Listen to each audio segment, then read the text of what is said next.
Hello, everyone. Welcome, welcome to episode 5 of the AI, the Future of Business. And this is Ramesh Dontha. I'm managing partner at digitaltransformationpro.com. And we had about 4 episodes so far. Episode 1 covered the fundamentals of AI for business. Episode 2 covered real life use cases. Episode 3 covered analytics and AI. And episode 4 was about AI powered digital transformation. So, here today for episode 5, and this has been, I think, the most subscribed episode so far. Thank you. And if you're joining for the first time, you're welcome. And if you've attended any of the previous sessions, you're welcome as well. Thank you for your support. And so today we are going to cover the various elements of the infrastructure. Number one is, why are we talking about the infrastructure for AI? When instead of talking about general infrastructure, is there a reason to do that? And then we will get into the cloud. How can we organizations use cloud, hybrid clouds, on-premise infrastructure to kickstart their AI? And then number 3, we will also get into the pitfalls and the enablers of getting the AI started in the organizations. To have all these discussions, we have a great panel assembled today. Before that, let me actually talk about a couple of housekeeping things. Number one is that there are a few attachments to this particular channel from the panelists themselves. So please go ahead and download those documents from this. And then in the past episodes also, we have put together a couple of ebooks on A to Z glossary of AI and the AI primer as well. So feel free to download them as well. And another housekeeping item is, thank you for your support so far. The episodes have been really, really good because of the audience participation. So feel free to chime in with your questions. I'm sure all of you have questions about infrastructure. I myself have lots of questions, so I'm going to.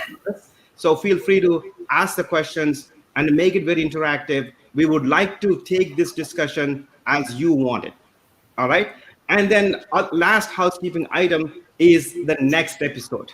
That is going to be a blockbuster episode, and that is AI and ethics, right? It's on everybody's mind. So go ahead and pre-register for AI ethics panel. It's a month from now. It's episode 6.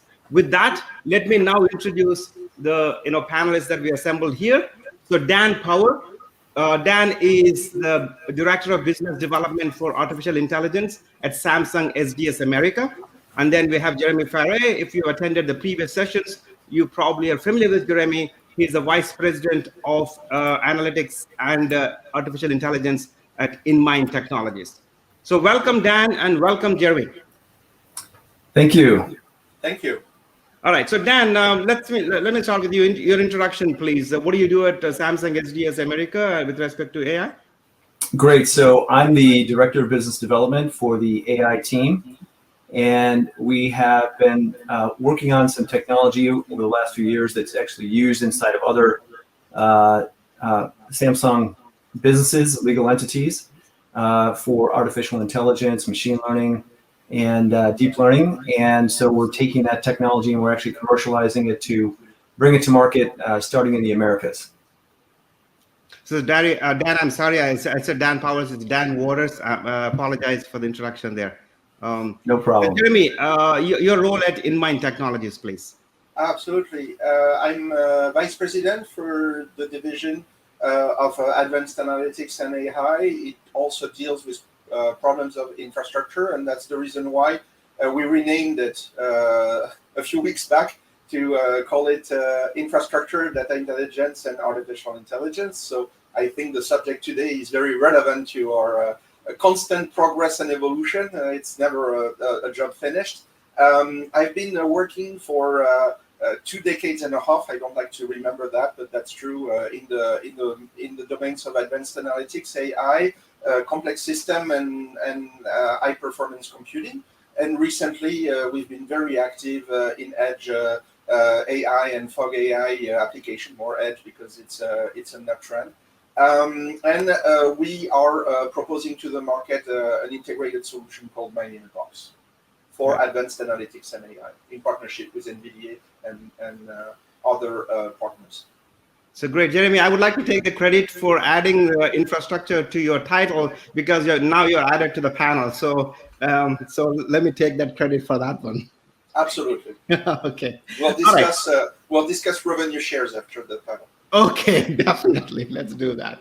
So with that, let's get deep into it. Okay. So the very first question that I have in my mind, the infrastructure we keep talking about all the time, whether it's a compute, storage, software, networking, but this AI infrastructure, why is that we need to talk about AI infrastructure? How is that different from a traditional IT infrastructure? Jeremy, let's start with you.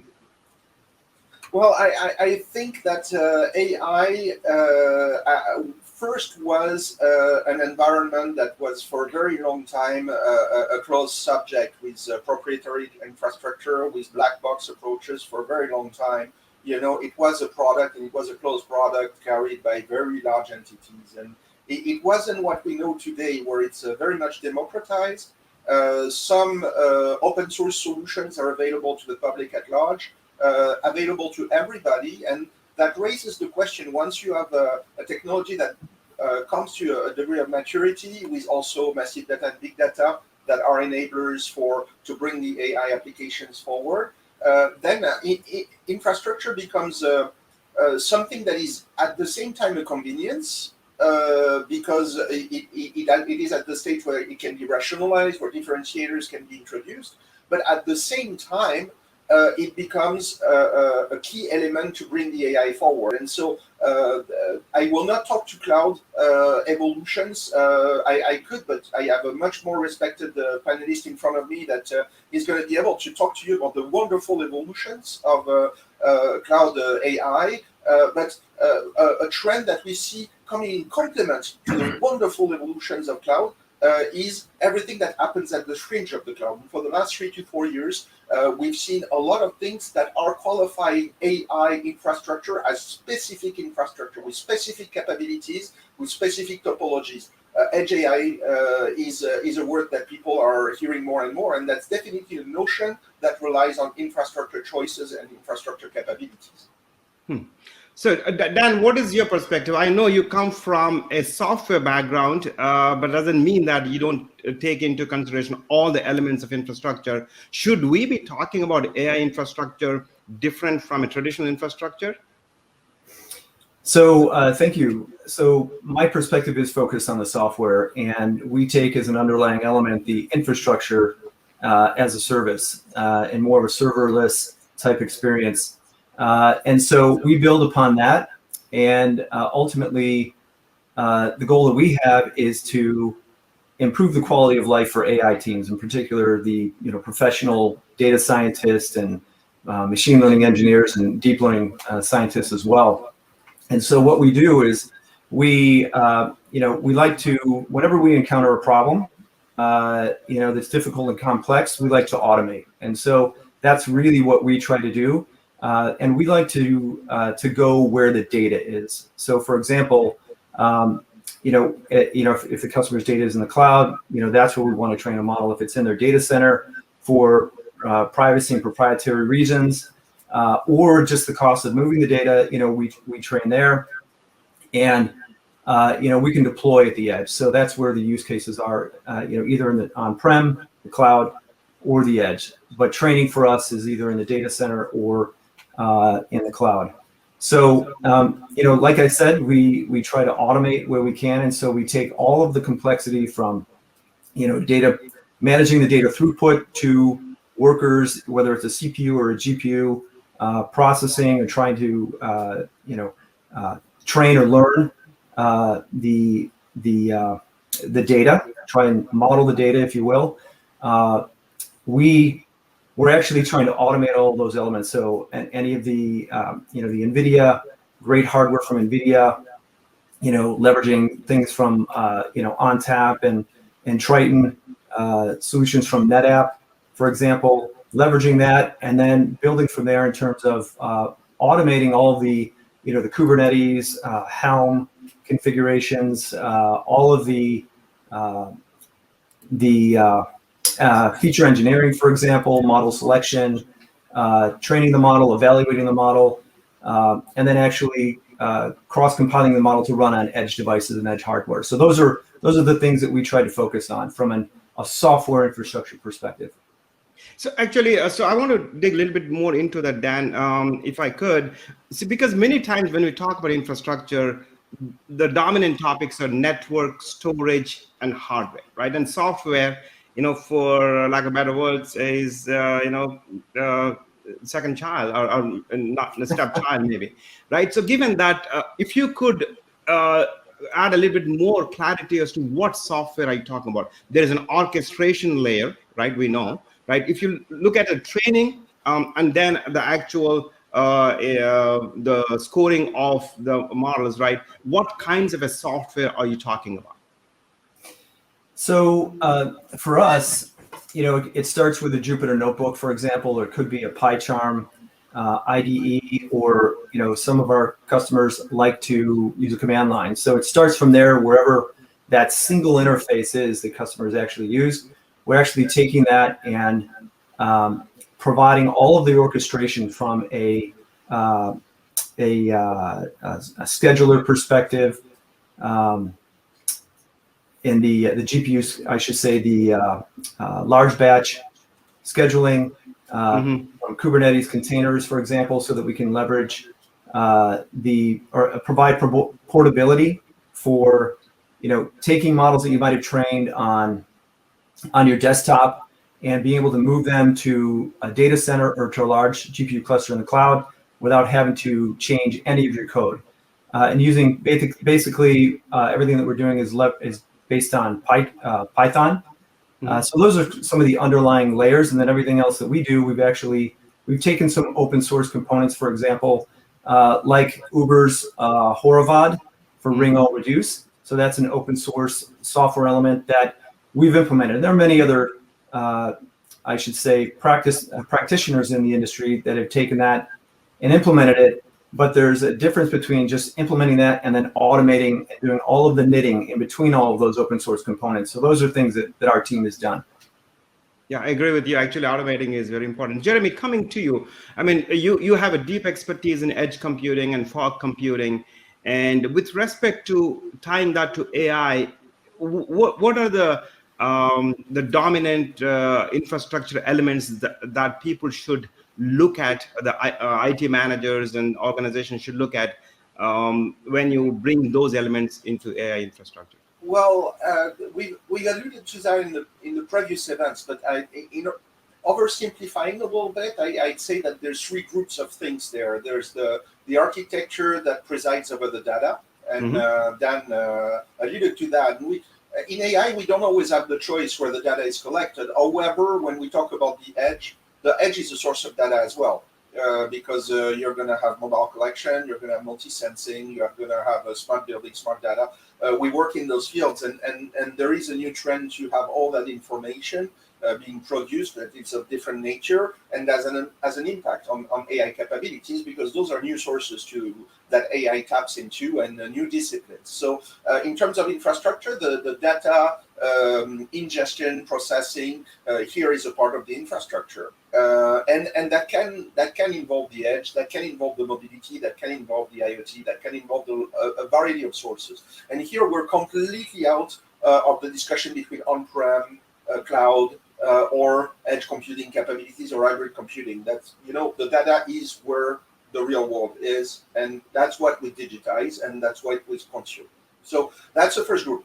Then the second group is the training, I believe. And I'm oversimplifying for the benefit of this exercise, but the training answers a specific set of constraints. And it's very rare that you're going to do the brunt of your training on an edge hardware. You're going to do it in a place where you have a lot of processing power. You're going to do it on-prem in training machines equipped with certain GPUs. NVIDIA reigns king. We're partner with NVIDIA. We're in their Inception program. We work with on-prem resources, but also very often we can look at hybridizing this and sending the training to the cloud. But it's very rare that you do training for AI on your phone, right, or on your smartwatch. That just wouldn't work. That's right. And then there's the execution, the inference, what we call the inference, which is executing the trained AI and getting results. And there, I think the big, large transformational mutation that is happening in front of our eyes is that this, and we're talking about flexibility, right, in this webinar, and that's where the flexibility is happening, is that suddenly we have an explosion of the number of modalities that we can use for inference execution. And inference can happen in brand new places where it wasn't happening before. And what that allows us to do is to start working with a wonderful thing that is deep data. And what is deep data? Deep data is the result of AI that gets back to help with the analytics, with the descriptive, the prescriptive, or the predictive. And so that's a new trend. And I think it's very important to separate, the data that allows to train, where the training happens, and the inference. And there, inference can be on the cloud and works very well for certain applications. And sometimes now you have wonderful new capabilities directly at the sensing place. And so you collect the data, you do an inference, you pre-classify, and you destroy. You can destroy, if you have a camera, you destroy the video feed. You don't keep it. You just consume what the classification, the inference is giving you directly at the source. And so I hope that we'll get back to that with the follow-up questions. Yeah. But this has deep, very deep implications with respect to the practices and the flexibility and the costs of AI for modern application. This is actually a deep transformation that is happening at the fringe of our infrastructure, that is happening at the edge, at the mobility, at the IoT. And this is, I think, very important for our audience to consider, because this is here to stay, just as much as the cloud is here to stay with all the technologies that Dan alluded to, that we used to. We use all of the technology that is alluded to, PyCharm, Jupyter, etc. That's part of our breakfast. We all use those open source capabilities, but suddenly there's new ways to distribute the inference to generate deep data, and that transforms deeply the application and the capabilities that industries can consider. Yep. So that's great, actually. So you talked, I think, Jeremy, three or four elements. One is the data preparation, and then data cleansing, getting the data ready. And then, of course, the two main elements, which with respect to training and inferencing. So within training, which takes a lot of infrastructure, a lot of time and effort. So Dan, coming to you, so there are two things that I have noticed that come into when we talk about AI with respect to training. One is the cluster computing, and it's the decisions the organizations have to make versus small clusters versus large clusters, right? And the other question is a GPU versus CPU. Are the workloads, more GPU heavy workloads or CPU heavy workloads? And some industries, the workloads, they may not be GPU friendly. So Dan, the question to you, actually there are two-part question. First is within the cluster computing, large clusters versus small clusters. What's your perspective on that? And then which are amenable to what? And secondly, GPU versus CPU. How should organization think about having more GPUs or more CPUs in the cluster? Right, great. So in terms of large clusters versus smaller clusters, it really depends on the ability of the organization to fund the infrastructure. And so one of the things that we found and we validated, of course, is the efficiency of Uber Horovod ring all reduce. And so for us, we look at the GPU cost per hour, the CPU cost per hour. And what we found is that through a very efficient implementation of Uber Horovod, we've been able to achieve the benchmark that they've achieved and have a very efficient linear scalability, so that for each additional GPU or CPU that you apply to the task, you actually can speed up the work in a linear fashion. But that doesn't necessarily change the dollar per hour cost for GPUs, but it certainly speeds up the work, and it enables other features like automated feature engineering, automated model selection on hyperparameter search, for example. So those things they take a lot of time. And so you can really speed up the work to enable those features to happen and automate kind of 80% of the workload for AI teams to let them then go ahead and optimize on the last few layers of optimization, for example, last few iterations of training a model. So you can really speed up the work to get to where you can apply your dark art to really improve the accuracy of your models, for example. But we did actually find out that for a NLP, a natural language processing benchmark that we were challenged to best, we actually found that we could actually speed up, not only speed up, but we could become super linear. So in that case, we could actually not only save time, but actually save money in GPU per hour cost, for example. And so for a particular benchmark, the Distilbert Hugging Face benchmark, which was originally trained on 8 GPUs, we actually scaled it 8x up to 64 GPUs, but we increased the speed almost 14x. So it was a super linear scalability. And it just shows you that by scaling up and using large clusters, not only can you save time, but you can save money, and it's well worth the investment. So so that's one aspect. And then in terms of the well, I should say, let me follow on with the flexibility aspect that we're kind of talking about through this discussion. Yeah. So there is the ability to kind of speed up the work and really accomplish eliminate 80% of the effort and the time that it takes to get through the first few iterations.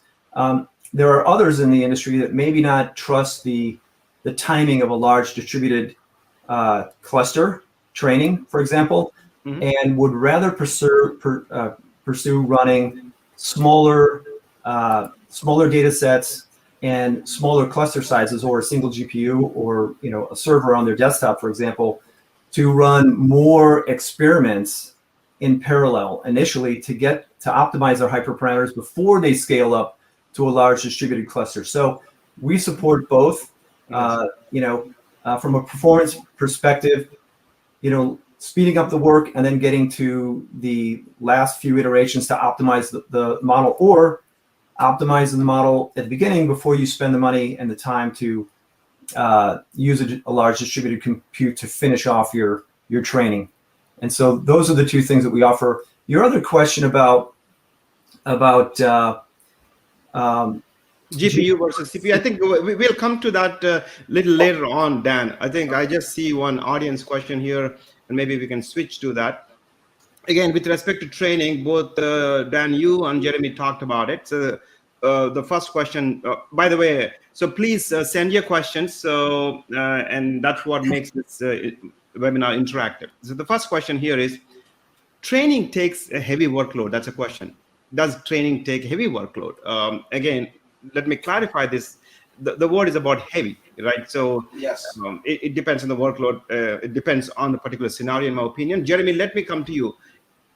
Well, what's your perspective? Yes and no. And I will echo one thing that Dan has said that is very reflective of the practices of our profession. You can train with smaller approaches, and he was alluding to one GPU and on a desk to explore some elements and very quickly work on small amounts of data, and then do an heavier training in either a bigger on-prem capability with a larger rig for training, or on the cloud with virtualization. And yes, that's part of what we do. We don't necessarily go immediately with the big gun and with costful capabilities. So as a result, yes and no. You need to do heavy workload for large-scale massive data or previously big data based training. Of course, AI is based for the accuracy of its training on large amount of data, but good data, clean data. If not, it doesn't work. But a large part of the explorational work takes smaller amounts of processing power. So you don't always need like a hyper large cluster for your initial phases, but after that you'll need it. And if you want to do supervised training, semi-supervised training, and supervised training in production over a large applicative context, that's where also sometimes you need the big guns to be able to train at the right frequency, at the right performance. And I would like to bounce on the GPU versus CPU. Let's not forget that this family is larger than that you got TPU in the mix as well, that sometimes we talk about DPU. TPU that are based on the TensorFlow approach and that have been heavily promoted by Google and that are available on the edge now. GPUs that are packaged for edge applications as well. CPUs, of course, they all have their advantage. They don't all have their drawback. They all have their price point advantages, disadvantages, and sweet spots. And DPUs as well have a role to play in data ingestion and fog processing and a number of applications that are linked to actually getting the data streamed to all this training heavy workload. There's a part of that workload that can be delegated to other kinds of processing units. So let's not forget that there's four big families and not only two. So we cannot limit the debate to CPU versus GPU. Great. Actually, Jeremy, now that you touched upon it, actually, let's also address that from a Dan's perspective. So my own perspective is that it depends on the workload. Some workloads are not GPU conducive at all. I mean, in EDA space, some of the vendors have not really morphed. I know that from experience. So likewise, Dan, so what's your perspective on GPU and a CPU computing with respect to maybe training? And then if you have anything about inferencing as well. Yeah, sure. Thank you. So for the most part, for statistical machine learning, we apply that work in large distributed clusters to CPUs. So we can scale up, up to 512 CPUs as well to really, speed up the training time. And for deep learning, of course, we'll use GPUs for the most part. There are practitioners who are trying to improve the utilization of their data centers, for example, or their implementations, and so they look to save and conserve on costs.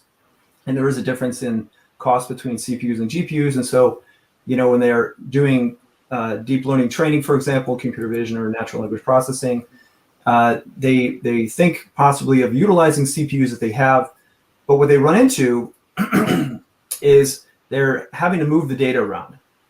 Then they're having to start and stop the processes, and so that becomes very burdensome and prohibitive to the shrinking the time that it actually takes to train a model, which is a very big pain point. But what we found is that by using an NFS, network file system, for example, or server rather, you can leave the data where it is, and you can support collaboration between teams, as well as allow for very seamless transition between the different workloads. For example, if you're doing data processing or data prep, for example, you transforming the data, to moving into feature selection, feature engineering, for example, those are CPU intensive, and then model selection as well. But when you want to move into training, then of course you got to remove the data, and so it becomes difficult. And really, the CPUs on the GPU are fantastic for that. So you have all the power that you need there as well. So you really don't need to move the data around, and you can really eliminate a lot of the frustration and get on to doing the work at hand in a very quick way that saves you a lot of time and headaches. So that's really our perspective, and it really increases the utilization of your resources. One of the things that a lot of IT teams look at is, they say, why is my utilization low on my GPUs when I'm doing feature engineering, or when I'm doing some of the prep work before training, for example, when I'm doing my development work. And it's really because you're using the CPUs and you're not really taxing the GPUs. And it's okay that your utilization is low at maybe 30%. That's something that a lot of organizations look at and say, oh my gosh, my utilization is low. It's concerning. But really, it's just because of the workload that you're applying to the workers at the time. It's great. Hey, thanks, Dan. So now we're about halfway through the webinar. So I would like to get into second major theme that we're going to touch upon. with respect to infrastructure, we're talking about the cost, we're talking about the flexibility, and we're talking about the adaptability. So from that context, AI for many organizations is still a new technology. It's not established like a ERP or things like that.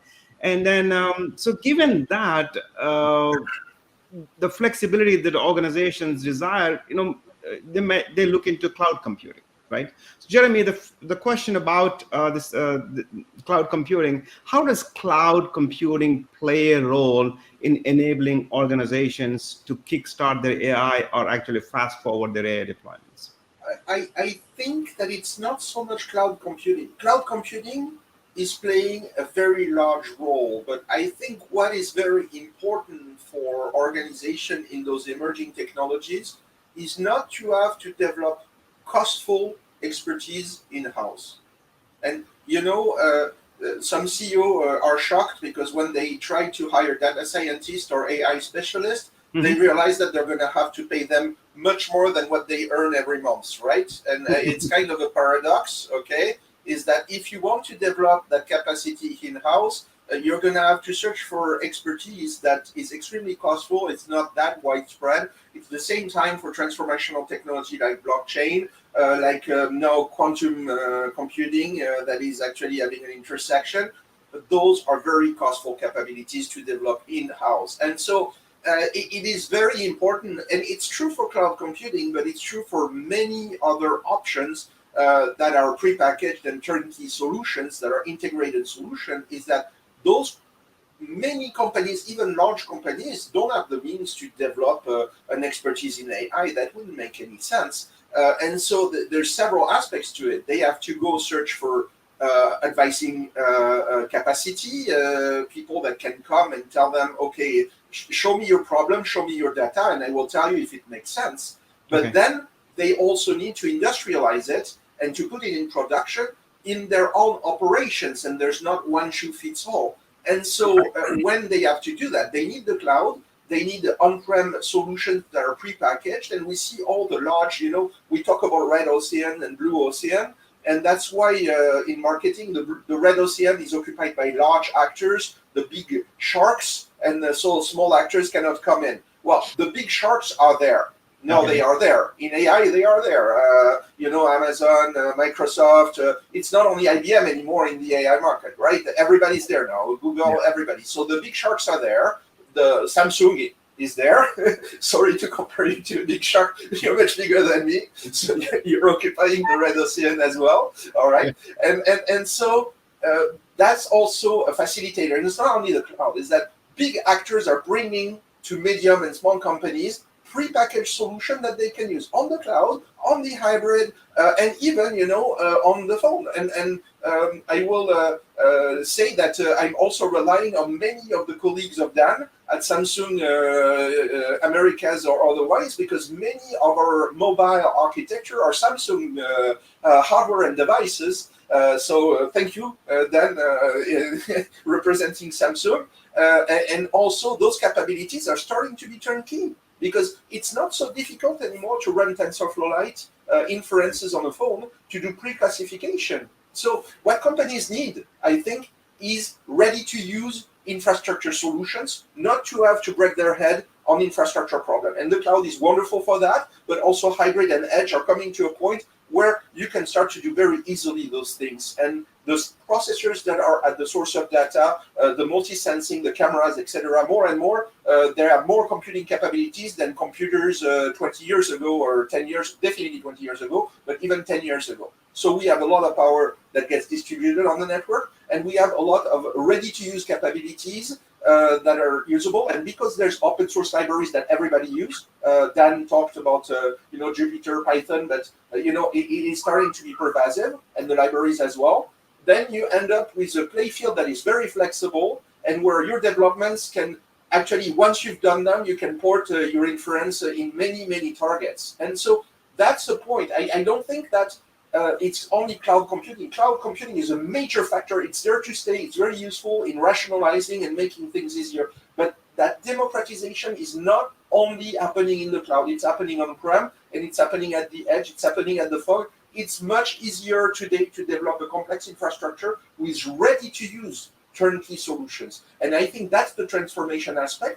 The cloud computing is the leading example of that, but not the only one. And this digital transformation change is pervasive, and every industry is going to have to confront itself if it's working in innovative domains. So, Jeremy, that is very interesting. So you're bringing a totally different concept here. It's just not cloud, it's not on-prem or hybrid. It's ready-to-use AI infrastructure is the transformative thing. So, Dan, so Samsung SDS has data centers. You guys use it for your own needs. You also host it for other companies. So I'm sure a lot of AI work is going on. From your perspective, so how does cloud play into the plans for organizations in enabling AI?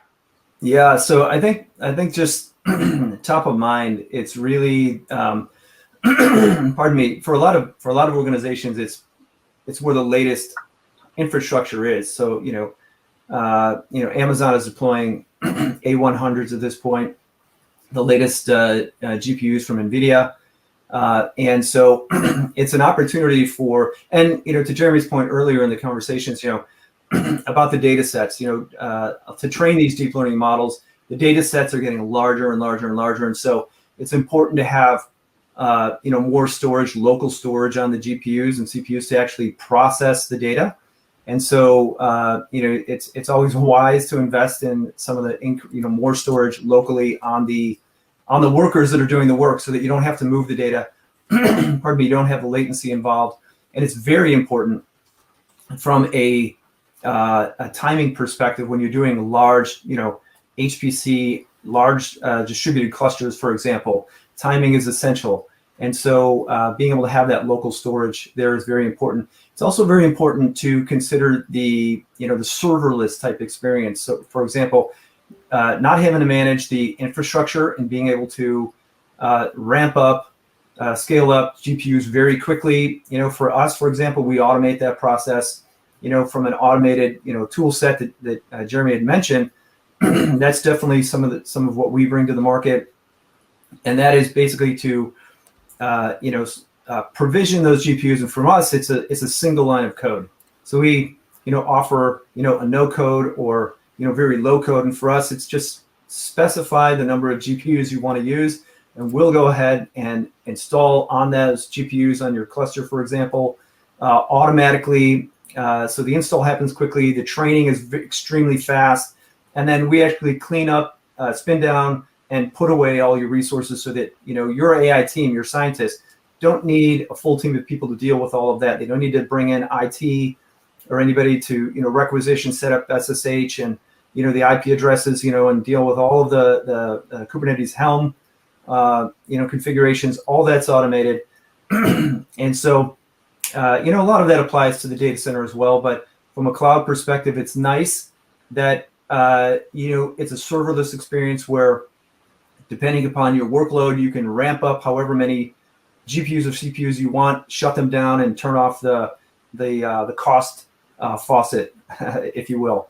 So that's really what I think a lot of organizations love, is not having to manage all the physical infrastructure, and then being able to leverage some of the tools that Jeremy referred to and what we're doing to really speed up the work and facilitate their quality of life.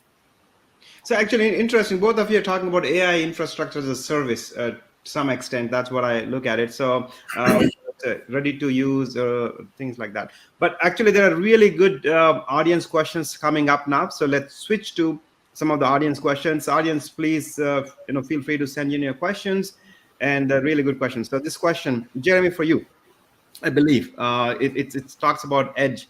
So AI is new, and our main perception today is like the mainframe system of the 60s with a time-sharing system. By the way, I agree with that statement 100%.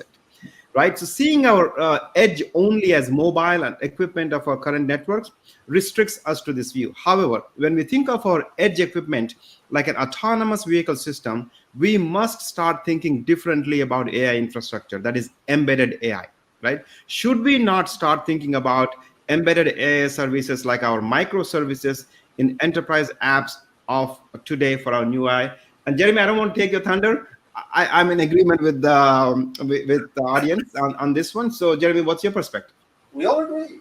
We all agree. And that's happening today. And embedded AI, edge AI, for me is one and the same concept. It's like you are having sources of data that are going to flood your mainframe.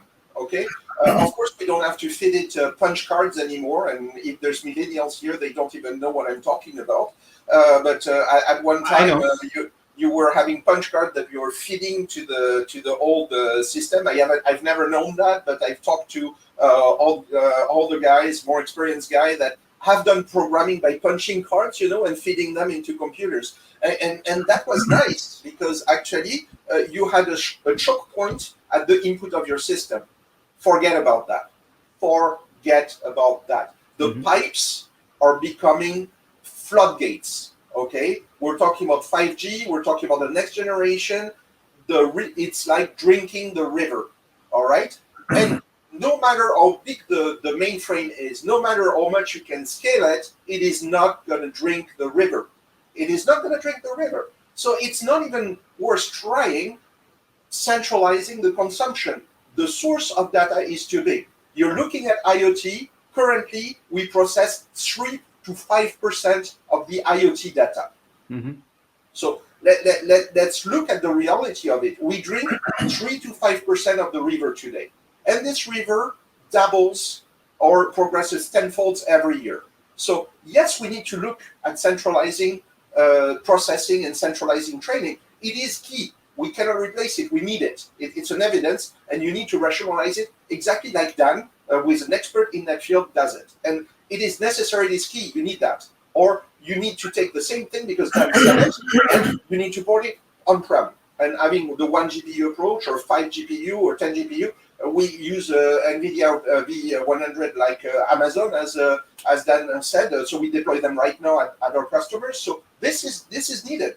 But you need to fish in the river.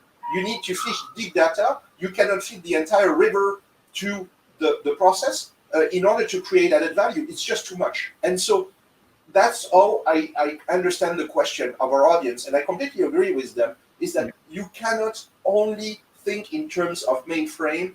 In that new situation, the data is exploding, and you need to process that data if you want to optimize your industrial practices. You need to talk to the entire world. You need to address complex environmental questions, and all those different fields need geographic information. They need multi-sensing. They need massive data, and massive, we're transforming big data in massive data. And I'm ready to bet to you that massive in 2 years is going to be replaced with another term, gargantuan. Yeah. I propose gargantuan. So I'm putting rights. I'm putting rights on the term of gargantuan data. Take my notes. Let's say that it's going to be gargantuan data in 2 years. And that's so great.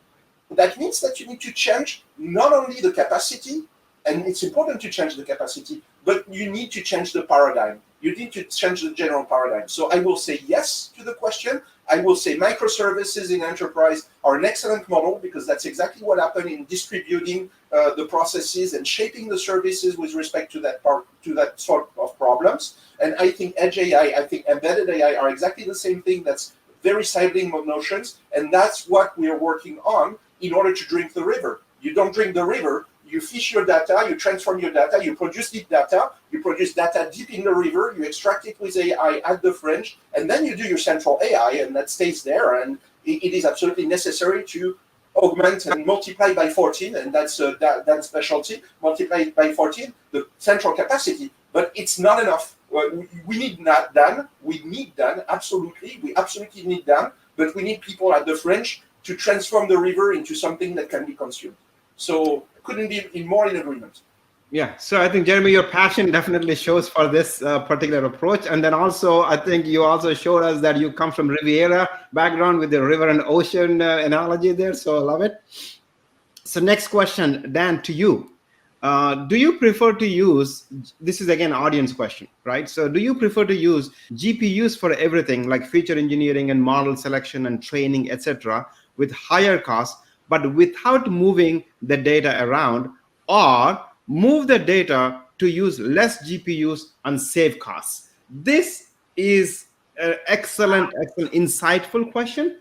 And in my opinion, the answer is not that simple. But Dan, I want to get your perspective about this. Yeah, so our perspective at this point is to avoid having to move the data around. It's very expensive, it's very time consuming, it's very frustrating. And ultimately, you want to have it there, you want to have a seamless movement. And basically, we're able to speed up the time so quickly now, on feature engineering and model selection, those sorts of things that use CPUs. The real time is spent on the training. And so, it's more efficient, we believe, to actually just leave the data, leave everything on a GPU, and utilize that for the short amount of time it takes you to process your workload, whether it's the data prep or it's the the feature engineering, feature synthesis, and the model selection, those sorts of things. Go ahead and use the GPU for that. Keep your workload in one place, and go ahead and train in one place as well. That's basically where we're seeing this being efficient and being able to spin things up and spin things down very quickly. So that is, in my opinion, it's still debatable, and it depends on the organizations as well. So the next question, we're talking about moving the data around. Again, there's another element of data is the large volumes of data. Dan, you already alluded to that.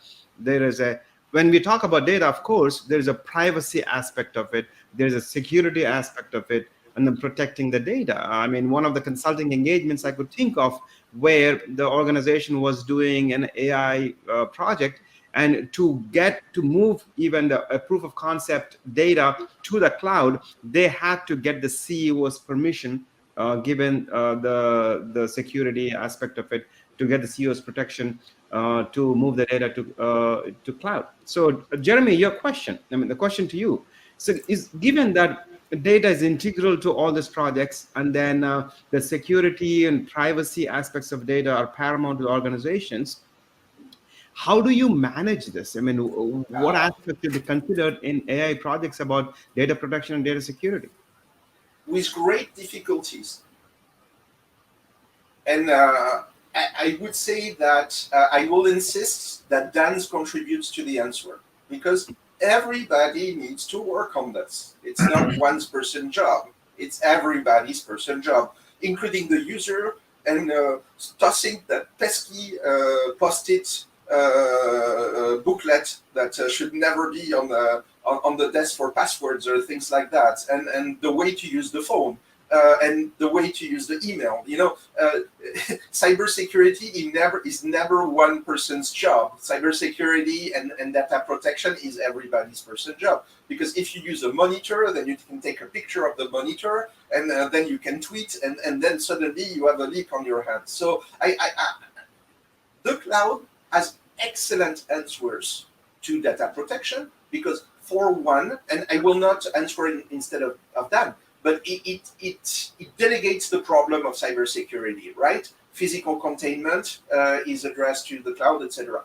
But in my experience, and as a provider of cloud solution, as a Microsoft Gold partner, and Microsoft is as much claim in security and data protection as Amazon or others, they also do disclaimers and say that you have a responsibility in cybersecurity. What I will say, though, in the fringe of the cloud or on-prem, is that if it's done seriously, if it's done right, it can leverage security, and it can introduce data protection by design. Because I'll take an example very quick in 20 seconds, and you understand what I mean.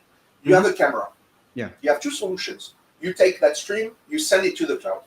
And there's many solutions like that are very successful. Or you apply AI on the camera, and you extract if there's an issue or not, and you extract one picture, or you extract even deep data, which is textual. We recognize this or that behavior, and you destroy the data stream. You destroy the video stream at the source. With AI, you protect the data when you do that, because you're sending only what you need, and you can send non-personal information.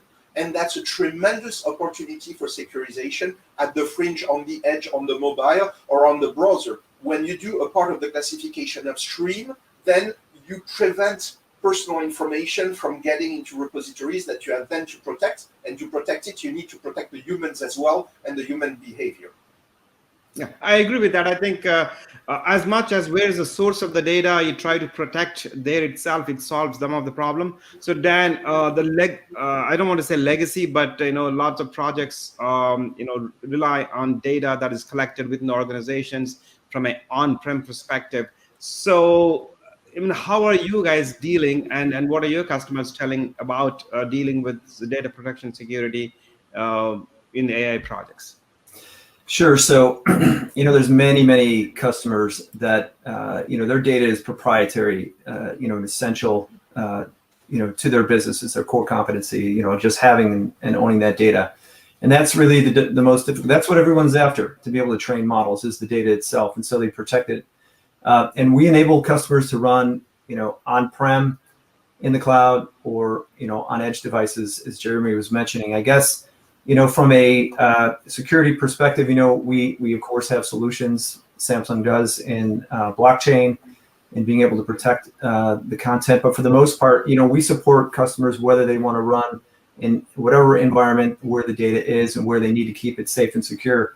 I would like to address one of the points that Jeremy had mentioned, just to support that even further, and that is basically that we see a lot of models, at least use cases, at the edge. Almost 50% of the use cases, there's more and more cameras being produced every year, billions and billions, and the megapixel resolution is increasing. And you guys are responsible for that anyway. Okay, go ahead.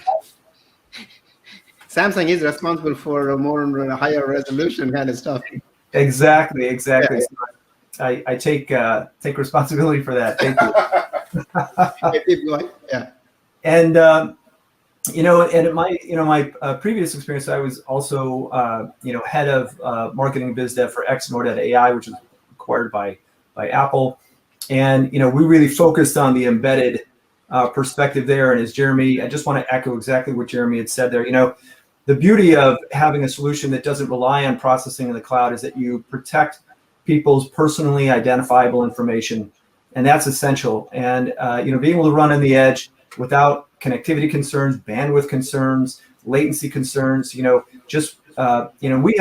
partners that we work, DeepLight, OctoML, and Mipsology, for example, that help us to run fast on edge devices, or fast in data centers as well, be able to compress those models to run accurately, efficiently, and conserving power as well. So we partner with those companies. But to Jeremy's point, you can protect the anonymity of a consumer. When you want to train the model, you can process that through the metadata that you capture and bring back up to the cloud with maybe some pixel information. You can still anonymize the consumers or the persons or the enterprises' personally identifiable information at the edge. And so we actually did that too at Xnord. That was one of the processes to actually retrain these models. So it can certainly be done. And so thank you, Jeremy, for that. That was a great explanation. Great.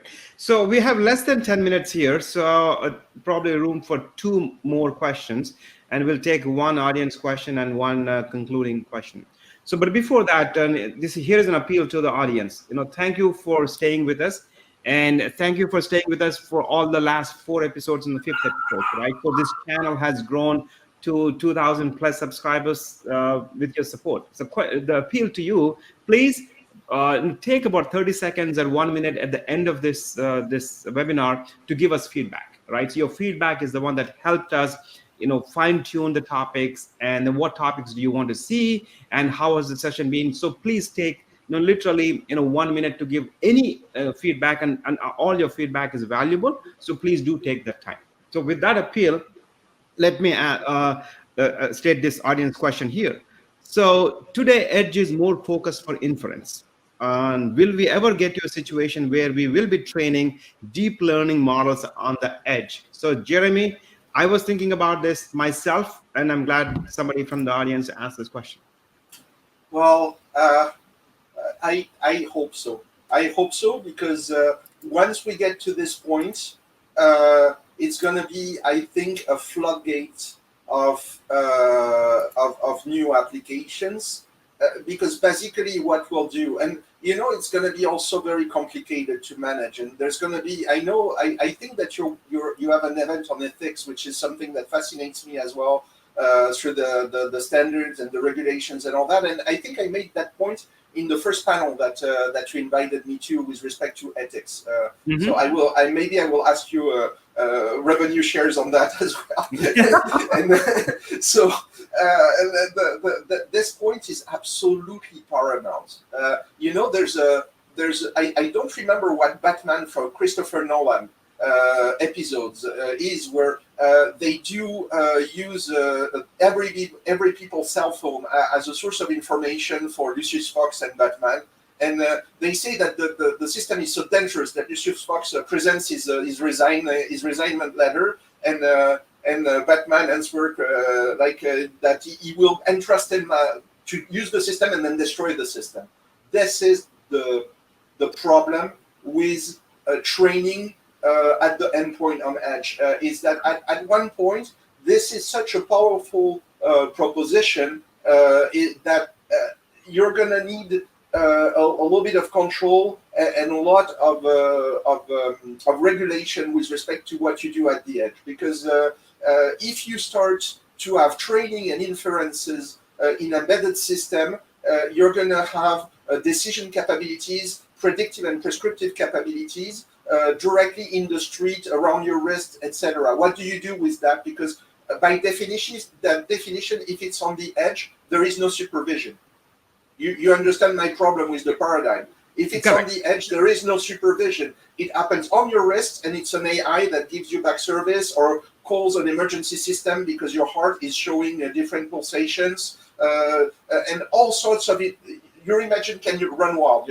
I'm not a movie director, but I'm sure that you could think of 1,000 different scenarios where it raises problems. And so, yes, I think we're getting there. Yes, I think it's very exciting, but also I think it's frightening if it happens in the world without any regulation and without any control. And so that's how I'd answer to Q7. I do believe, like our audience, that we are going towards an environment where training will happen in the edge, where we will have deep learning happening in a distributed system, etc. But at this point, we're not going to have necessarily the same level of control that we have on the cloud with an administrative control and capability, and we're not going to have the same capability on millions of devices to intervene and to control what's happening with the decision and the actionable intelligence that gets created.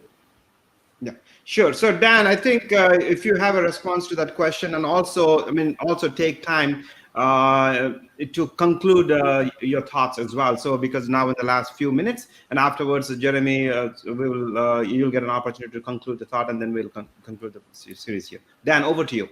Yes, great, thank you. As Jeremy was saying, on the edge, there actually are solutions that are training models on the edge. For example, home security cameras, for example, that are doing face detection, face recognition. You can train up to 5 to 10 people within your family, or your a delivery person or grandma.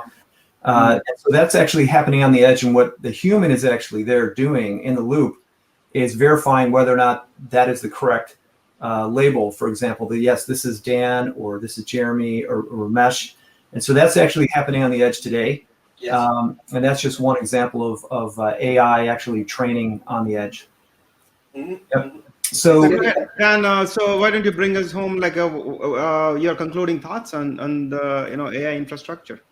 Yeah, sure. So we didn't get to talk about some of the pet peeves of AI, and so let me just close with that. And that's basically some of the challenges that teams are facing with training models is the length of time that it takes to train a model. That was probably the number one. 50% of respondents to us in the survey or poll rather responded that it was the time it takes to train a model. Of course, the data labeling, for example, is a hurdle that companies need to get over. We of course have solutions in that as well for auto labeling using active learning and uncertainty estimation, for example, to really kind of shrink the amount of human labeling and the cost around that. Then of course there's there's the hyper parameter optimization, which is is really where the dark art actually happens. But a lot of that work can be automated as well. And so those are the solutions that really kind of by using large distributed clusters, you can actually automate a lot of that work. And you can also have the flexibility to use a large cluster to speed up the time and then focus on the last iterations versus, also having the flexibility to run smaller data sets, train your models, optimize, and then scale up to a large training to finish off your work, for example. So, I just like to say to the universe out there that, these solutions exist, and please come check us out. And thank you very much for the time of inviting me to this great show today. I really enjoyed it, and thank you very much. Yeah. Please reach out. Jeremy. Yeah, so that's good, Dan. Thank you. And Jeremy, how about you? So why don't you bring us home with your concluding thoughts, please? Yeah, well, as you see, we're all parts of the solution. We're all parts of the solution for security, and we're all parts of the solution for bringing flexible solution, cost-effective solution to customer, to industries, and to help the industry benefit those advantages that are brought by new automation. And we're discussing about this new automation. I think it's happening at every single element on the infrastructure. I think an AI infrastructure is a specific infrastructure. I think it needs to rely on every single advantages that new technology innovation is bringing. So cloud is part of the answer. Multi-cloud is part of the answer with respect to data, etc. And that was, I think, very well detailed. Mobility, IoT, automated vehicles, smart cities, smart building are part of our environment now, and they're not. They're gonna be here to stay. So we need to feed from those sources as well.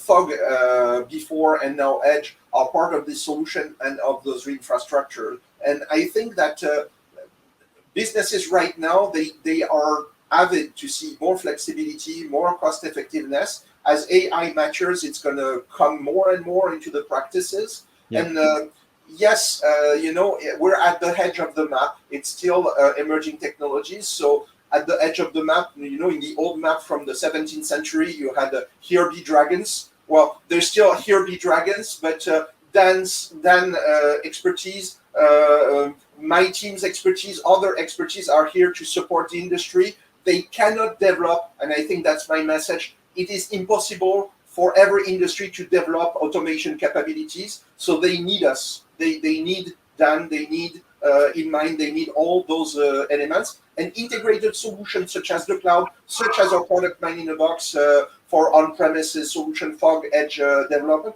they're all part of this infrastructure, and they're complementary solution to bring that versatility, to bring this agility, and to bring that cost effectiveness to industries. And I would like to echo Dan's word because I think that's what we want people to get back from this webinar. It is happening. You heard Dan. I tried to tell you as well. This is happening. It is happening right now. And if you don't want to be left behind, you have to consider those transformation in infrastructure and apply them for your business. That's how you're going to be cutting edge and competitive.